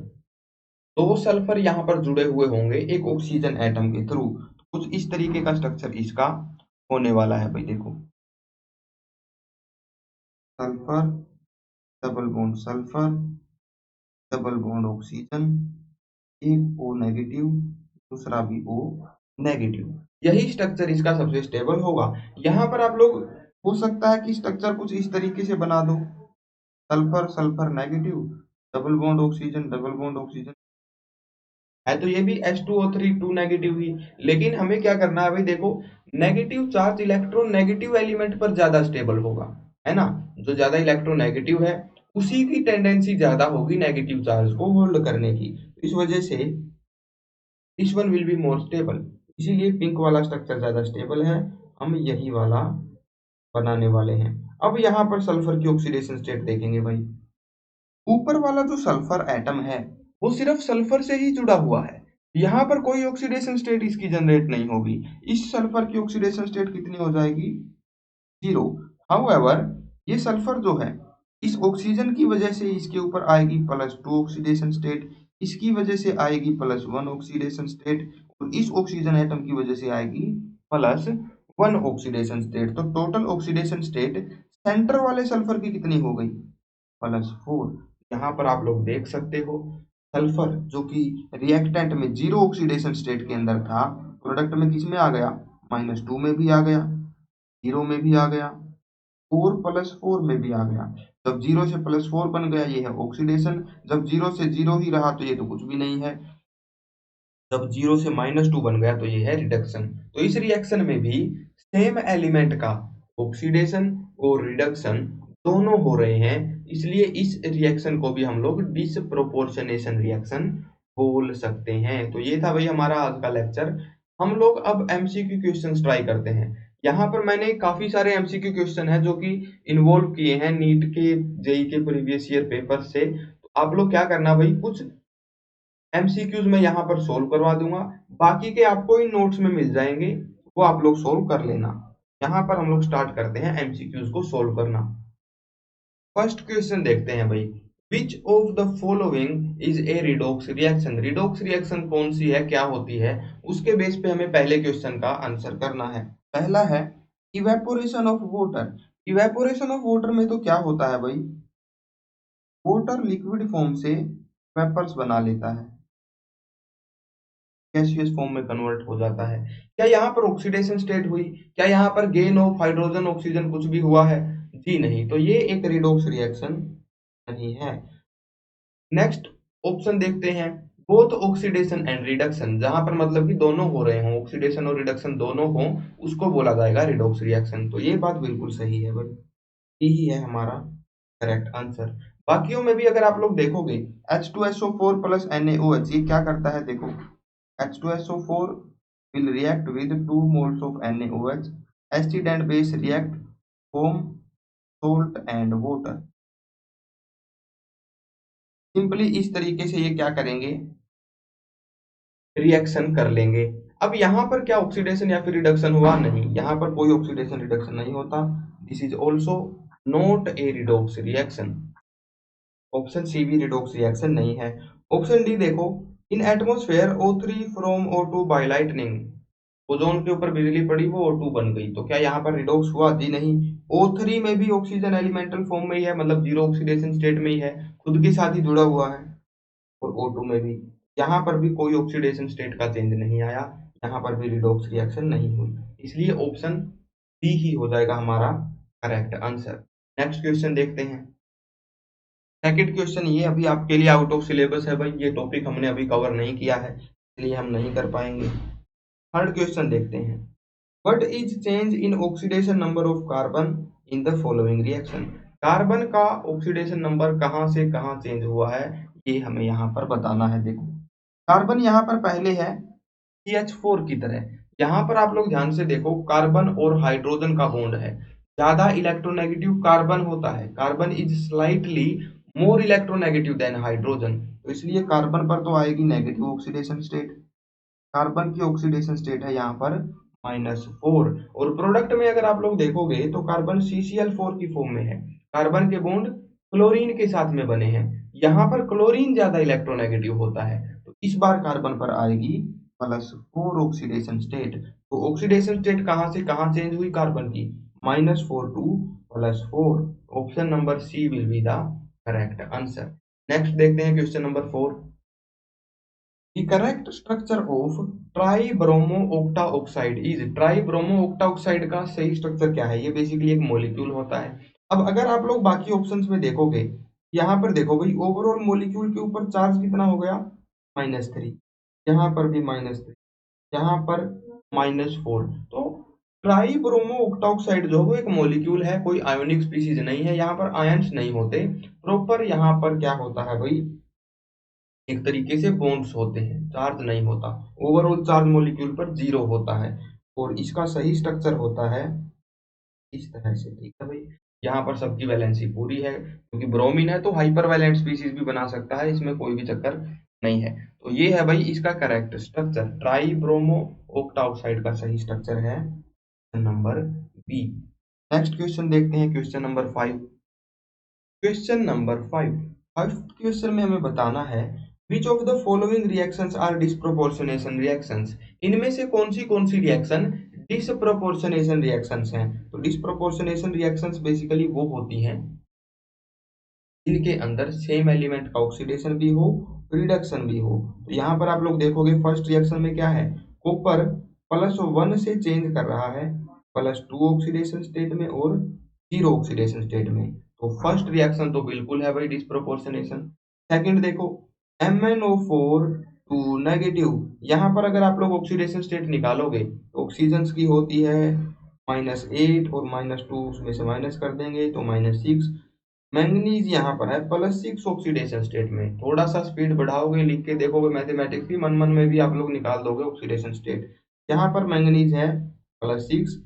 MnO4 नेगेटिव, यहाँ पर मैंगनीज हो गया है +7 ऑक्सीडेशन स्टेट में। आगे देखो MnO2 में मैंगनीज हो गया है +4 ऑक्सीडेशन स्टेट में। तो यहाँ पर बेसिकली मैंगनीज ने +6 से अपनी ऑक्सीडेशन स्टेट कहाँ कहाँ चेंज कर ली, +7 में और +4 में। इंक्रीज भी हुई है ऑक्सीडेशन स्टेट, डिक्रीज भी हुई है, रिडक्शन भी हुआ है, ऑक्सीडेशन भी हुआ है। तो सेकंड रिएक्शन भी है भाई डिस्प्रोपोर्शनेशन। थर्ड रिएक्शन देखो भाई, AmNO4, यहाँ पर अगर आप लोग निकालोगे मैंगनीज की ऑक्सीडेशन स्टेट आने वाली है +7। K2MnO4 में कितनी आएगी, देखो भाई 4 ऑक्सीजन है तो इनकी हो जाएगी -8, ये टोटल मैं बता रहा हूँ। 2 प्लस ले जाएंगे K पॉजिटिव तो मैंगनीज के पास बचेगी +6। तो यहाँ पर मैंगनीज +7 से +6 में तो कन्वर्ट हो गया, रिडक्शन तो हो गया। नेक्स्ट देखते हैं भाई, देखो MnO2 के अंदर मैंगनीज की कितनी ऑक्सीडेशन स्टेट है, +4।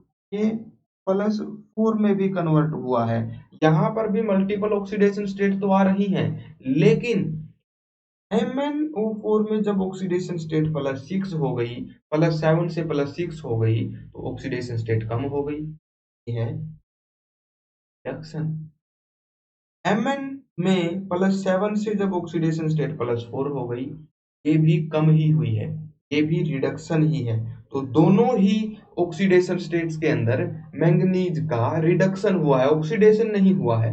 डिस्प्रोपोर्शनेशन में ऑक्सीडेशन और रिडक्शन दोनों होने चाहिए, ऑक्सीडेशन स्टेट इंक्रीज भी होनी चाहिए, डिक्रीज भी होनी चाहिए। यहाँ दोनों में ही सिर्फ डिक्रीज हुई है, this can not be considered as a disproportionation reaction. Next देखते हैं MnO4 नेगेटिव, यहाँ पर ऑक्सीडेशन स्टेट है +7 और यहाँ पर है Mn+2। ओवरऑल यहाँ पर कितनी बन गई MnO2 में, +4। तो यहाँ पर दो ऑक्सीडेशन स्टेट थी भाई, +7 और +2, दोनों ने मिला के क्या बना ली, +4। ऐसे नहीं करना होता, एक ऑक्सीडेशन स्टेट इंक्रीज भी होनी चाहिए, डिक्रीज भी होनी चाहिए, उसे बोला जाता है डिस्प्रोपोर्शनेशन। ऐसा नहीं कि दो ऑक्सीडेशन स्टेट मिलके एक बना रही हो तो उसे भी ये बोल देंगे, दिस इज नॉट करेक्ट।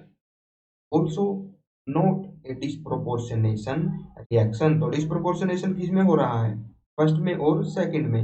यही रिएक्शन है जिनके अंदर हमारे एक मेटल आयन का ऑक्सीडेशन और रिडक्शन दोनों हो रहे हैं। तो कौन से ऑप्शन में दिए हुए हैं 1 2, ये रही ऑप्शन डी हो जाएगा इसका करेक्ट आंसर। आगे बढ़ते हैं भाई। क्वेश्चन नंबर 6 है हमारे पास, the oxidation state of chromium in CrO5 is. अब इसके लिए आपको CrO5 का स्ट्रक्चर पता होना चाहिए।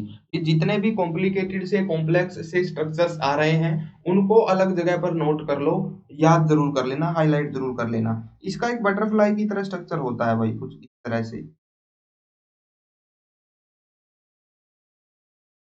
ये होता है एक तरीके से, आप लोग इसको स्क्वायर पिरामिडल बोल सकते हो। इस तरीके का स्ट्रक्चर इसका होता है। देखो भाई, क्रोमियम को इस डबल बॉन्डेड ऑक्सीजन से ऑक्सीडेशन स्टेट मिलेगी +2, इस ऑक्सीजन से भी +1, इस ऑक्सीजन से भी +1, इस ऑक्सीजन से भी +1, ऑक्सीजन से भी +1। ये बॉन्ड क्योंकि दोनों ऑक्सीजन एटम्स के ही बीच में है तो इसकी वजह से कोई ऑक्सीडेशन स्टेट जनरेट नहीं होने वाली। यहाँ पर टोटल ऑक्सीडेशन स्टेट आप इसकी देख सकते हो, 2 3 4 5 6 +6 हो जाएगी। प्लस होगी क्योंकि क्रोमियम इलेक्ट्रो पॉजिटिव है, इलेक्ट्रॉन देगा अपने, है ना। इसका करेक्ट आंसर हो जाएगा +6। डायरेक्टली मल्टीप्लाई नहीं कर सकते। अगर आप किसी मॉलिक्यूल के या फिर आयोनिक स्पीशीज के स्ट्रक्चर के बारे में श्योर हो तो आप लोग सीधा प्लस माइनस करके भी आंसर निकाल सकते हो, जैसे कि मैंने यहाँ पर निकाले थे। मुझे पता है कि MnO4 कैसा दिखता है, MnO2 कैसा होता है ना, ये सब हमें पता है, इसलिए मैंने डायरेक्टली प्लस माइनस करके निकाल लिए थे। कोई ऐसा स्ट्रक्चर आ जाए वहां पर आप लोग डायरेक्टली ऐसे मत करना कि 5 ऑक्सीजन है टोटल -10 हो गई और क्रोमियम पर +10 हो गई, ऐसा नहीं है। अगर इसमें +10 लिखा हुआ होता ऑप्शंस में तो ज्यादातर स्टूडेंट गलत करके आते इसी चक्कर में। अगर किसी मॉलिक्यूल के स्ट्रक्चर के बारे में श्योर नहीं हो तो तुक्का मत मारना। हाँ जी, ये क्वेश्चन देखते हैं भाई, बहुत बढ़िया क्वेश्चन है। The correct order of N compounds in its decreasing order of oxidation state is. यहाँ पर 4 मॉलिक्यूल हमें दे रखे हैं, HNO3, nitrous oxide N2, nitrogen N2 and NH4Cl ammonium chloride. इन चारों को हमें अरेंज करना है in decreasing order of oxidation state. तो देखो भाई, चारों की ऑक्सीडेशन स्टेट निकालते हैं। N2 में तो 0 होगी, NO में कितनी होगी भाई, देखो ज्यादा इलेक्ट्रोनेगेटिव कौन है, ऑक्सीजन है। क्योंकि ऑक्सीजन यहाँ पर ज्यादा इलेक्ट्रोनेगेटिव है तो NO में -2 ऑक्सीडेशन स्टेट खुद ले जाएगा, नाइट्रोजन की हो जाएगी +2। यहाँ पर मैं लिख देता हूँ फाइनल ऑक्सीडेशन स्टेट, N2 में 0 +2। NH4Cl में देखते हैं, NH4Cl में क्या होगा। NH4Cl कुछ इस तरह का होता है भाई, 4 हाइड्रोजन से जुड़ा हुआ होता है, ओवरऑल हो जाता है पॉजिटिव चार्ज। तो यहाँ पर क्लोराइड आयन इसके साथ में एक आयोनिक बॉन्ड बना लेता है। अब यहाँ पर देखो, नाइट्रोजन जुड़ा हुआ है 4 हाइड्रोजन की वजह से, 4 हाइड्रोजन के साथ में ये जुड़ा है तो 4 हाइड्रोजन की वजह से -4 ऑक्सीडेशन स्टेट आ जाएगी। लेकिन पूरे मॉलिक्यूल के ऊपर एक चार्ज भी है, प्लस चार्ज, जिसकी वजह से इसकी ऑक्सीडेशन स्टेट कम हो जाएगी। ये हो जाएगी -4 +1, ये हो जाएगा -3। तो एक तरीके से आप लोग ये समझो कि ये जो पॉजिटिव चार्ज पूरे मोलिकुलर आयन के ऊपर है ये नाइट्रोजन एटम के ऊपर ही असल में होता है, क्योंकि इसके ऊपर +1 चार्ज भी है। हाइड्रोजन के हिसाब से ऑक्सीडेशन स्टेट -4 आ रही थी, -4 +1 ये हो जाएगा -3। NH4Cl में जो ऑक्सीडेशन स्टेट होगी वो हो गई -3। HNO3 में देखते हैं भाई, HNO3 कुछ इस तरह का होता है, एक होता है NOH, एक होता है हमारे पास डबल बॉन्डेड ऑक्सीजन और एक सिंगल बॉन्डेड ऑक्सीजन। ऑक्सीजन पर है नेगेटिव चार्ज, नाइट्रोजन पर है positive charge, this is the HNO3। यहाँ पर देखो भाई ऑक्सीडेशन स्टेट कितनी होगी, इस ऑक्सीजन की वजह से +1, इस ऑक्सीजन की वजह से +1, क्योंकि नाइट्रोजन अब क्या हो गया है, कम इलेक्ट्रोनेगेटिव हो गया है ऑक्सीजन से। NH4 में क्या था, हाइड्रोजन के साथ में जुड़ा था इसलिए नेगेटिव चार्ज इसके ऊपर आ रहा था। यहाँ पर ऑक्सीजन के साथ में जुड़ा है इसलिए पॉजिटिव चार्ज इसके ऊपर आ रहा है। +1 +1 ऊपर वाले ऑक्सीजन की वजह से कितनी हो जाएगी, 2 हो जाएगी और एक प्लस चार्ज भी इसके ऊपर है। यहाँ पर देखो टोटल ऑक्सीडेशन स्टेट कितनी हो गई, सबको जोड़ दो, +4 ऑक्सीडेशन स्टेट और एक प्लस चार्ज, तो यहाँ पर टोटल ऑक्सीडेशन स्टेट हो गई +5। तो डिक्रीजिंग ऑर्डर क्या हो जाएगा ऑक्सीडेशन स्टेट का, गिनती आनी चाहिए भाई, -10 से +10 तक आप केमिस्ट्री में बहुत आगे जा सकते हो।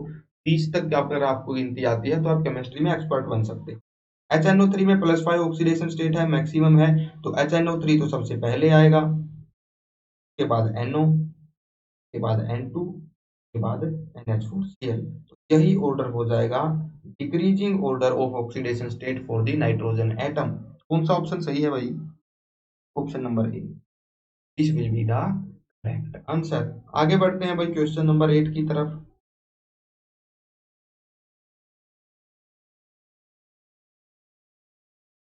Hot concentrated sulfuric acid is a moderately strong oxidizing agent। ये एक ऑक्सीडाइजिंग एजेंट है, ये ऑक्सीडेशन करवा देता है दूसरों का। Which of the following reaction does not show oxidizing behavior? कौन सी रिएक्शन है जो कि H2SO4 का ऑक्सीडाइजिंग बिहेवियर शो नहीं कर रही, कहां पर ये ऑक्सीडेशन नहीं करवा रहा। देखो भाई फर्स्ट रिएक्शन में देखो कॉपर 0 में था, +2 में आ गया, ऑक्सीडेशन करवा दिया, तो ये तो शो कर रही है ऑक्सीडाइजिंग बिहेवियर। नेक्स्ट देखो भाई सल्फर 0 में था, +4 में आ गया, ये भी करवा रही है ऑक्सीडेशन। सी देखो कार्बन 0 में था, +4 में आ गया, ये भी करवा रही है ऑक्सीडेशन, इसमें भी H2SO4 का ऑक्सीडाइजिंग बिहेवियर शो हो रहा है। यहाँ पर डी में देखो कैल्शियम +2 में था, +2 में ही है, क्लोरीन -1 में था, -1 में ही है, हाइड्रोजन भी +1 में ही है। यहाँ पर किसी की ऑक्सीडेशन स्टेट चेंज नहीं हुई, ऑप्शन डी में मतलब ये ऑक्सीडेशन नहीं करवा रहा, तो यहाँ पर इसका ऑक्सीडाइजिंग बिहेवियर शो नहीं हो रहा, डी हो जाएगा करेक्ट आंसर। यहाँ पर भाई 3 क्वेश्चन और बचे हैं, क्वेश्चन नंबर 9 ये आपको खुद से सोल्व करने हैं, ये आपको ट्राई जरूर से करने हैं। अगर आप इनका करेक्ट आंसर निकाल पाते हो तो कमेंट्स में लिख दो, जिससे कि बाकी लोग भी समझ जाएं। ये है क्वेश्चन नंबर 9, बहुत इजी क्वेश्चन है। ये है क्वेश्चन नंबर 10,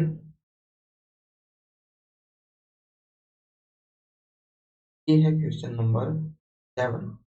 11 क्वेश्चन हमने आज के दिन डिस्कस किए हैं। आप लोग इन तीनों क्वेश्चन को जरूर से सोल्व करना भाई, मेरे भरोसे मत बैठना, ठीक है, बिल्कुल, चाहे स्क्रीनशॉट लेके रख लो, चाहे अपनी नोटबुक के अंदर नोट करके फिर नोट करो।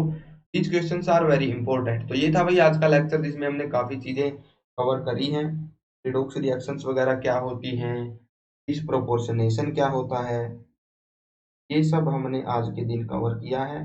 आई होप आपकी समझ में आया होगा। Bye bye, take care, happy learning.